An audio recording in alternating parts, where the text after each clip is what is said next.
মুস্তাফিজুর রহমানকে আবারও বরণ করে নিল চেন্নাই সুপার কিং।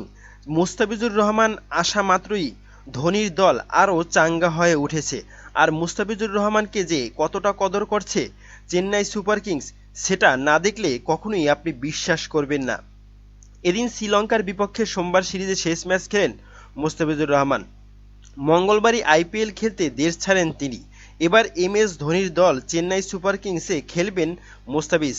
চেন্নাইয়ের যাওয়ার পরই মুস্তাফিজকে উষ্ণভাবে বরণ করে নিয়েছে চেন্নাই সুপার কিংস কর্তৃপক্ষ।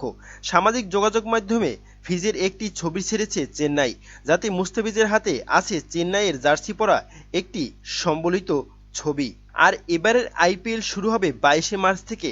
চেন্নাই সুপার কিংস গত আসরে চ্যাম্পিয়ন, যে কারণে ধোনির দল এবারের আসরে উদ্বোধনী ম্যাচ খেলবে।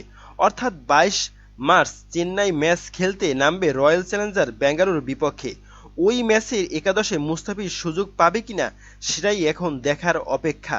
তবে মুস্তাফিজ যে তাদের প্রধান অস্ত্র বা প্রধান শক্তি, সেটাও বলার কোনো অপেক্ষা রাখে না, কারণ মুস্তাফিজুর রহমানকে নিয়ে তাদের উত্তেজনা ঢের। তবে প্রিয় দর্শক, আপনি কি মনে করেন আইপিএলে বাংলাদেশের একমাত্র খেলোয়াড় Mustafizur Rahman, cutter master the fizz, তিনি কি এবারের আইপিএলে প্রথম দিকেই সুযোগ পাবেন, বা ধোনি কি তাকে প্রথম দিকেই সুযোগ করে দিবে? তবে আইপিএলের বিবেচনায় মুস্তাফিজুর রহমান একজন শক্তিশালী বোলার, তাকে রেখে কখনোই দল ঘোষণা করতে চাইবে না চেন্নাই সুপার কিংস। আমরাও এমনটাই আশাবাদী। আপনার মতামত কি? আপনার মতামত জানাতে পারেন কমেন্ট করে কমেন্ট বক্সে।